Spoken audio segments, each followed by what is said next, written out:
Nous sommes au 21 décembre 2019. Bientôt la fin de l'année. Et voici, tout le monde se bat, chacun tourne ici et là, cherchant du confort, cherchant du matériel pour mieux faire la fête, devant les hommes et devant Dieu. C'est de même qu'ils sont en prière. Seigneur, Seigneur, ouvre les portes pour que cette fête soit parfaite. Je dois être le meilleur pendant cette fête.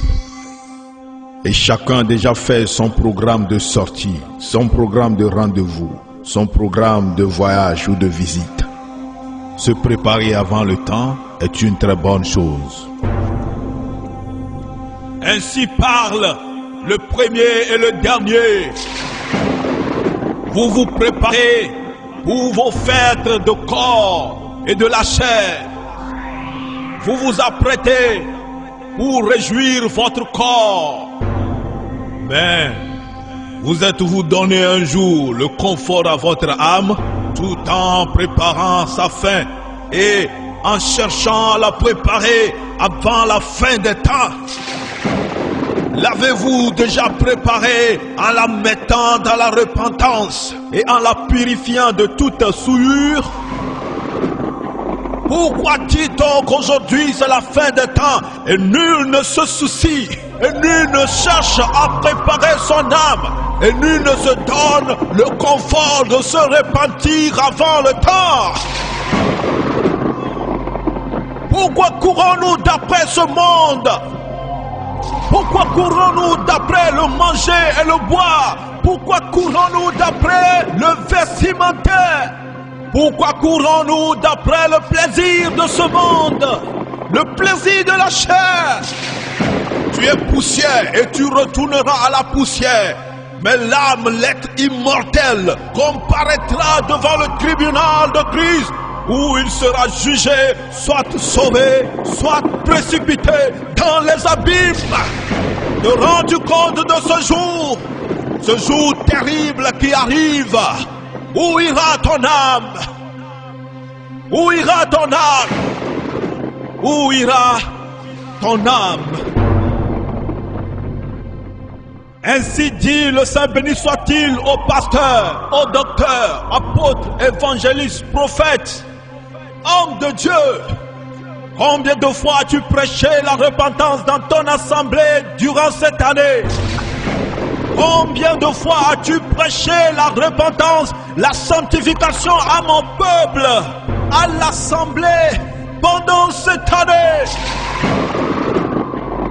Pasteurs, évangélistes, prophètes, apôtres, docteurs, combien de fois avez-vous prêché la repentance, la sanctification à mon assemblée durant cette année?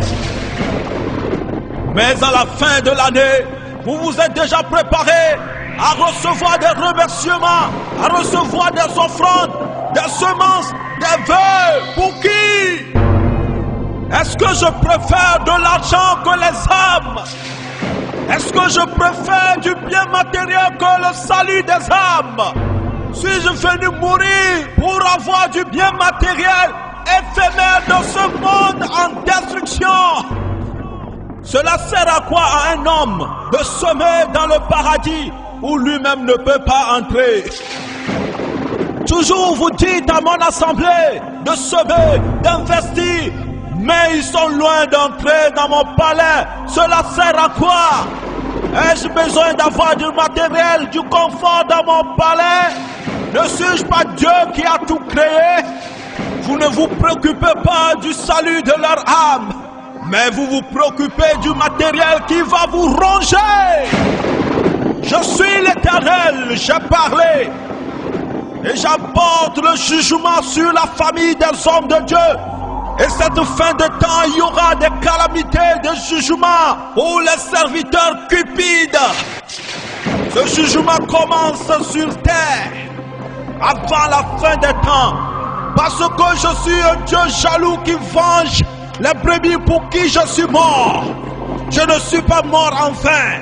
Je suis mort pour le salut des âmes, pour l'éternité glorieuse. À tous ceux qui sont appelés comme serviteurs de Dieu, les hommes de Dieu, je ne suis pas mort et ressuscité pour que vous trouviez de l'argent ou du boulot. Alors pourquoi faites-vous de ma mort et de ma résurrection votre entreprise et votre moyen de trouver de l'argent en ruinant mes brebis? Au contraire, je vous ai appelé pour sauver les âmes, pour préparer les âmes à ma rencontre. Ainsi dit le Seigneur Jésus à son assemblée qu'il a rachetée partout dans le monde. Mes brebis, tous les hommes de Dieu qui ne vous prêchent pas la vérité, la sanctification, la repentance, fuyez, quittez leur synagogue, quittez du milieu d'eux, sans les avertir, sauvez vos âmes. Cessez de vous investir inutilement pour ceux qui ne luttent que pour le score et qui ne se soucient pas de vos âmes, ni pitié de vos âmes. Que tous ceux qui ont des oreilles entendent ce que l'Esprit dit à son peuple. C'est la voix de celui qui crie dans le désert, préparant le chemin du Seigneur. L'évangéliste Dosavat Mauton, de la mission Le Réveil de la fin des temps. Plus 228 91 68 07 46. Shalom.